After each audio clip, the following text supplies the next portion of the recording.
Assalamualaikum warahmatullahi wabarakatuh.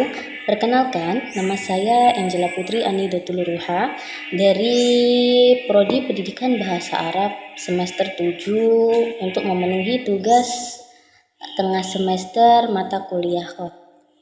Di sini saya akan sedikit menjelaskan tentang sejarah perkembangan Hot pada masa dinasti Abbasiyah. Bangsa Arab diakui sebagai bangsa yang sangat ahli dalam bidang sastra dengan sederet nama-nama sastrawan pada masanya.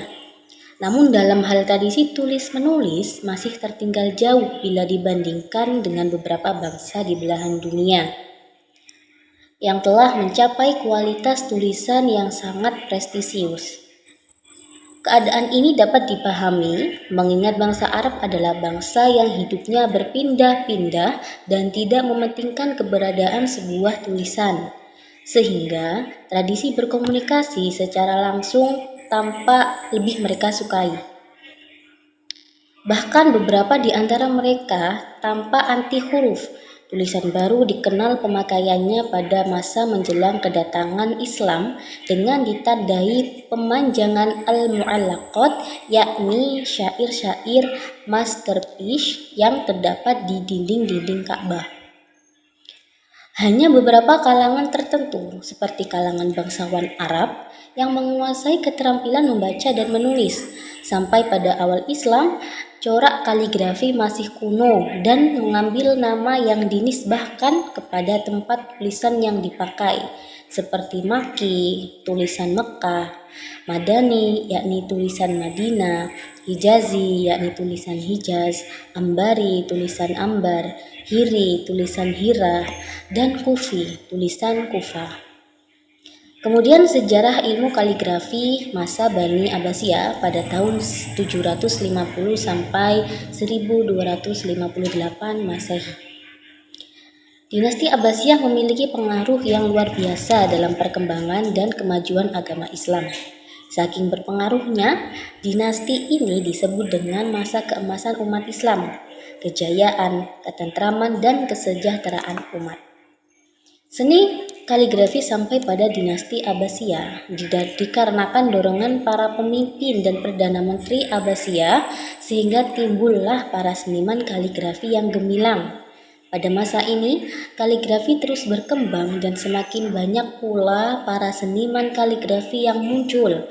Di antaranya ialah Ad-Dahhak Ibnu Ajlan pada tahun 750 sampai 754 Masehi dan Ishaq ibnu Muhammad pada tahun 754 sampai 775 Masehi. Adapun kaligrafer periode Bani Abbasiyah yang tercatat sebagai nama besar adalah Ibnu Muqlah yang pada masa mudanya belajar kaligrafi kepada Al-Ahwal Al-Muharrir.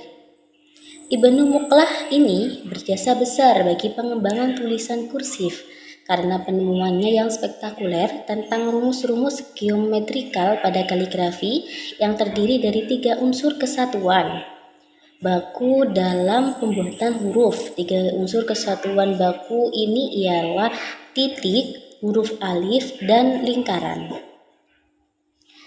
Menurut Ibnu Muqlah, setiap huruf itu harus dibuat berdasarkan ketentuan ini dan disebut dengan al-khat al-mansub, yakni tulisan yang berstandar.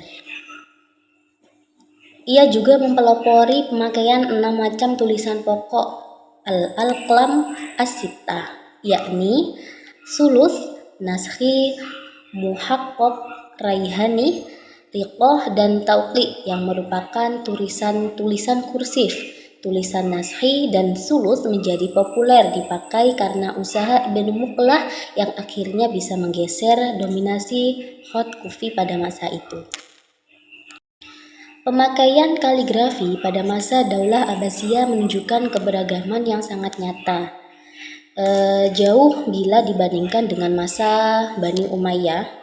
Pada kaligrafer Daulah Abbasiyah ini sangat ambisius menggali penemuan-penemuan baru atau mendeformasi corak-corak yang tengah berkembang pada saat itu. Karya-karya kaligrafi lebih dominan dipakai sebagai ornamen dan arsitektur oleh Bani Abbasiyah daripada Bani Umayyah, yang hanya mendominasi unsur ornamen, floral, dan geometrik yang mendapat pengaruh kebudayaan Helenisme dan Sasania. Berikut adalah tokoh-tokoh kaligrafer pada masa Bani Abbasiyah, yakni yang pertama Dohak bin Ijlan, kemudian Ishak bin Hamad, kemudian Ibrahim Asy-Syajari, kemudian Ibnu Muqlah yang sangat terkenal masyhur, kemudian Ali bin Hilal al-Baghdadi, dan yang terakhir ialah Yaqut al-Mutasimi. Sekian materi yang dapat saya sampaikan, kurang lebih saya mohon maaf. Wassalamualaikum warahmatullahi wabarakatuh.